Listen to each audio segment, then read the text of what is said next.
Doctor बीना चतुर्वेदी की आवाज़ में उनके कहानी संग्रह मुक्ति से सपना कहानी सुनिए। इस कहानी में गांव के सरकारी विद्यालय में चपरासी रामचरण विद्यालय की कक्षा 2 में पढ़ने वाली सपना को बहुत प्यार करता था। रामचरण की बेटी का देहांत हो गया था और उसे लगता मानो सपना के रूप में उसे अपनी बेटी मिल गई थी। सुनिए कहानी सपना। ओस बिंदुओं से भीगी प्रातः बेला थी। विद्यालय के गेट के दोनों ओर हरी भरी घास फैली हुई थी। भीगी हुई हरी घास पर रामचरण का नंगे पांव घूमने का नित्य क्रम था।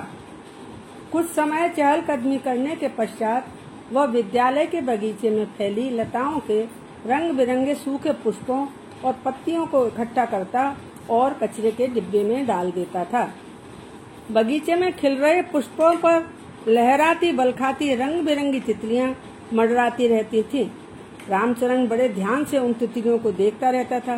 पुष्पों की भीनी भीनी सुगंध से आसपास बहती हुई हवा में भी चेतना आ जाती थी। रामचरण गांव के सरकारी विद्यालय में चपरासी के पद पर कार्य करता था। विद्यालय के खुलने और छुट्टी होने के समय पर उसकी ड्यूटी विद्यालय के गेट पर रहती थी। विद्यालय के सभी छात्र छात्राएं उसे गार्ड भैया या गार्ड काका कहते थे। इसके अलावा पेड़ पौधों की देखभाल करने की भी जिम्मेदारी रामचरण की ही थी। अतः कुछ बच्चे उसे माली काका भी कहते थे। रामचरण बहुत ही सरल स्वभाव का व्यक्ति था।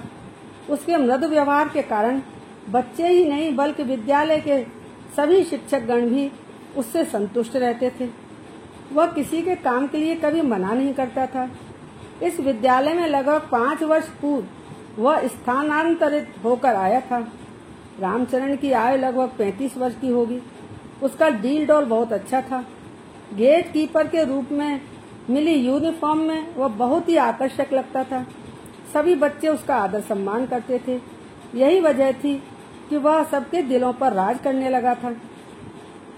रामचरण वैसे तो बहुत ही गुमसुम और खोया खोया सा रहता था, मगर कक्षा 2 में पढ़ने वाली नन्ही परी सपना को वह जैसे ही देखता उसकी बाँखें खिल जाती थी। उसे देखते ही वह तेज कदमों से उसके पास जाता था और टॉफी चॉकलेट देकर बहुत ही प्रसन्न हो जाता था। सपना भी उसे देखकर और चॉकलेट पाकर खुश हो जाती थी। सपना सुंदर नैन नक्श वाली गौर वर्ण और दुबली पतली हंसमुख बच्ची थी। उसके चेहरे पर हमेशा मुस्कुराहट बनी रहती थी। रामचरण काका से उसे बहुत लगाव हो गया था। इसी तरह से दिन महीने साल गुजरते जा रहे थे। अचानक एक दिन विद्यालय के खुलने से पहले ही विद्यालय के गेट पर गांव के लोगों का हुजूम इकट्ठा होने लगा। लोग बहुत ही गुस्से में दिखाई पड़ रहे थे। अधिकतर लोगों के हाथों में बड़े बड़े डंडे और लाठियां थी। गेट पर लोगों की बढ़ती हुई भीड़ को देखकर रामचरण की घबराहट बढ़ती जा रही थी। उसकी समझ में नहीं आ रहा था कि आज क्या होने वाला था। गांव के लोग आपस में चर्चा कर रहे थे, आज साले को छोड़ेंगे नहीं। आखिर इसमें इतना साहस कैसे आ गया कि हमारी बच्ची पर इसने बुरी नजर डाली है।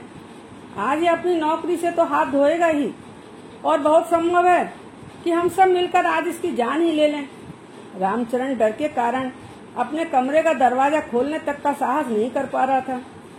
रामचरण की समझ में नहीं आ रहा था कि आज गांव वालों को क्या हो गया था जो उसके खिलाफ विरोध प्रदर्शन कर रहे थे। कल तक तो उसकी प्रशंसा करते थकते नहीं थे। सभी के दिल में उसके प्रति प्रेम और सद्भावना थी। आज ऐसा लग रहा था कि उसकी अच्छाइयों का महासागर सूखकर मरुस्थल बन गया था। कुछ लोग मनमाने ढंग से गाली गलौज करने पर ही उतारू हो गए थे। कह रहे थे कि आखिर हमारे गांव की इज्जत का सवाल है। रामचरण की समझ में नहीं आ रहा था कि सब लोग इज्जत वाली बात क्या कर रहे थे।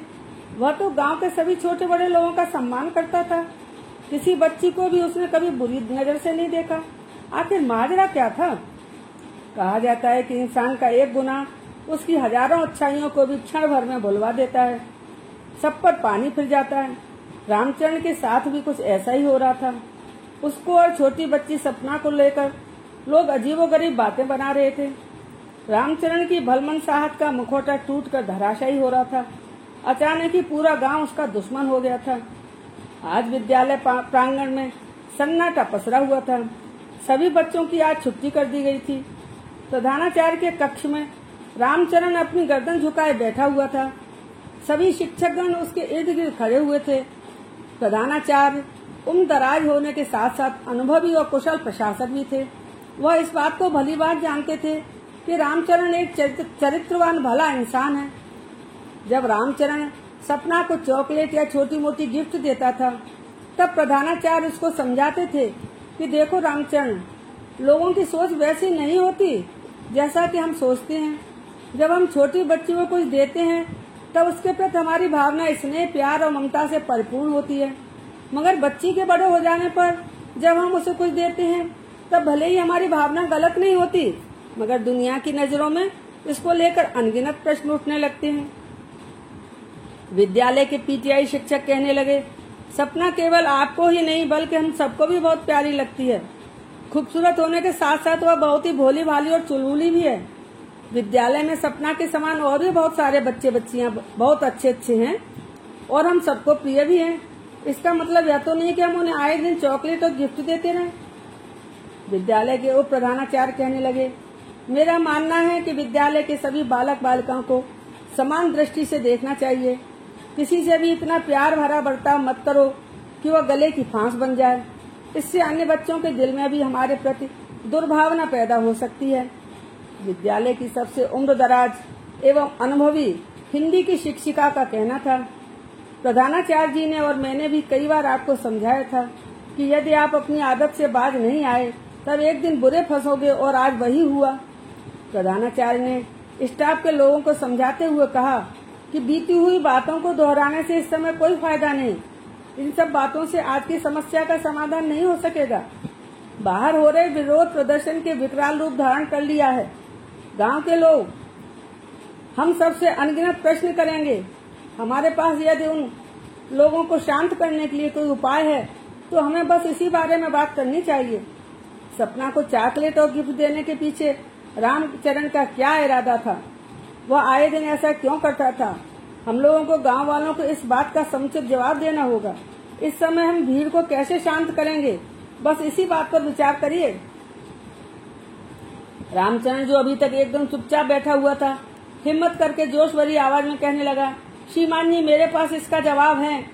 मैं आप सबके समक्ष बहुत ही सच्चाई और ईमानदारी से इसका जवाब देने के लिए तैयार हूँ। सभी शिक्षक और शिक्षिकाएं संवेद स्वर में कहने लगे कि जब रामचरण स्वयं ही सब बातों का जवाब देने के लिए तैयार है, तब हम लोगों को चिंता करने की कोई जरूरत नहीं है। रामचरण विस्तार से बताने लगा कि साहब, मेरी एक बेटी थी, उसका नाम नेहा था। मैं उससे बहुत प्यार करता था। एक दिन उसे बहुत तेज बुखार चढ़ गया और देखते ही देखते वह हम सबको छोड़कर भगवान के पास चली गई। इस विद्यालय में आने पर जब मैं सुबह गेट पर खड़ा था और सभी छात्र छात्राएं विद्यालय के अंदर आ रहे थे, तब मैंने छोटी बच्ची सपना को भी आते हुए देखा। उसमें मुझे अपनी बेटी की नेहा की झलक दिखाई पड़ी। मैं उसे अपलक देखता ही रह गया। मुझे ऐसा लग रहा था मानो मेरी बेटी नेहा मुझसे मिलने आ गई थी। इसी वजह से मैं सपना को मेरी बेटी नेहा समझकर प्यार करने लगा था। मेरी नेहा को चॉकलेट बहुत पसंद थी। मैं जैसे ही घर पहुंचता था, वो भागती हुई आकर मुझसे लिपट जाती थी और चॉकलेट मांगने लगती थी। बस इसी भावना के वशीभूत मैं सपना को चॉकलेट देता था। साहब, मुझे मेरी बेटी नेहा की बहुत याद सताती है। इतने वर्ष बीत जाने के बाद भी मैं उसे भुला नहीं सका। सपना को चॉकलेट और कुछ कुछ देकर मैं अपनी बेटी नेहा की ख्वाहिशें पूरी करता था। मुझे ऐसा करने पर बहुत सुकून मिलता था। दुखी मन से रामचरण कहने लगा, साहब, आप लोग ठीक कह रहे हैं कि लड़की जब तक ना समझ और बच्ची होती है तब तक उसके प्रति हमारा अपनत्व तो प्यार कहलाता है, मगर जब वह बड़ी हो जाती है तब इसी प्यार को लोग शंका की दृष्टि से देखने लगते हैं। इस तरह के समाचार आए दिन पत्र पत्रिकाओं में पढ़ने को मिलते हैं। इधर उधर से देखने और सुनने में भी ऐसी खबरें आती रहती हैं। सपना भी अब बच्ची नहीं रही और उसे भी उच्चतम चित्त की समझ आ गई होगी। यही सब पढ़ सुनकर उसके मन में भी इस तरह के प्रश्न उठते होंगे। बहुत संभव है कि उसके सहपाठी भी इस पर शंका करते होंगे। जब मुझे पता लगा कि वह अपनी कक्षा में सर्वोच्च अंकों से उत्तीर्ण हुई थी, तब मुझे बहुत खुशी हुई थी। मैं उसके लिए चॉकलेट और लंच बॉक्स लेकर आया था, लेकिन जब मैं उसको देने लगा तब उसने बिना मेरी ओर देखे गर्दन हिलाकर लेने से मना कर दिया। जब मैंने उससे पूछा कि बेटा, तुम मना क्यों कर रही हो, तब बिना कुछ उत्तर दिए रोती हुई वहाँ से चली गई। रामचरण कहने लगा, साहब आज मैं इस बात को समझ रहा हूँ कि मुझसे बहुत बड़ी गलती हुई है। मैंने जो कुछ भी आप लोगों से कहा है वह एकदम सच है। मैं झूठ नहीं बोल रहा, बस भावनाओं के वशीभूत होकर ही मैं ऐसा करता रहा। इसका परिणाम इतना भयंकर रूप धारण कर लेगा, इस तरह की बात तो मेरे मन में कभी आई ही नहीं थी। इतना कहते हुए रामचरण हिचकी भरते हुए जोरों से रोने लगा। उसके आंसू थमने का नाम ही नहीं ले रहे थे। प्रधानाचार्य महोदय कहने लगे, रामचरण अब चुप हो जाओ, जो होना था सो हो गया। उसी समय रामचरण ने महसूस किया कि एक कोमल सा हाथ उसके आंसू पोंछ रहा था। उसने जब अपनी आंखें खोली तब देखा कि उसके समक्ष सपना खड़ी हुई थी। उसने रामचरण की आप बीती पूरी कहानी सुनी थी। उसकी आंखों से भी झरझर आंसू बह रहे थे। अपने आंसू पोंछते हुए वह कहने लगी, काका मैंने आपसे सारी बात सुन ली है। अब मेरी समझ में आ गया है कि मैं ही गलत थी, आप नहीं। आप तो बस अपनी बेटी मानकर मुझसे प्यार कर रहे थे। एक पिता अपनी बेटी से इतना प्यार कर सकता है, मुझे तो इसकी कल्पना भी नहीं थी। मैंने गांव के लोगों को बताकर आपके साथ बहुत बुरा सलूक किया। आप मुझे माफ कर दीजिए। मेरा लंच बॉक्स और चॉकलेट लाकर मुझे अभी दे दीजिए। इतना कहकर सपना काका काका कहते हुए रामचरण के पैरों में गिर पड़ी। रामचरण काका ने बड़े प्रेम के साथ उसे उठाया और अपने तथा सपना के आंसू पोंछते हुए उसकी पीठ थपथपाने लगा। रामचरण बहुत खुश हो रहा था क्योंकि सपना के रूप में उसको अपनी बेटी नेहा फिर से मिल गई थी।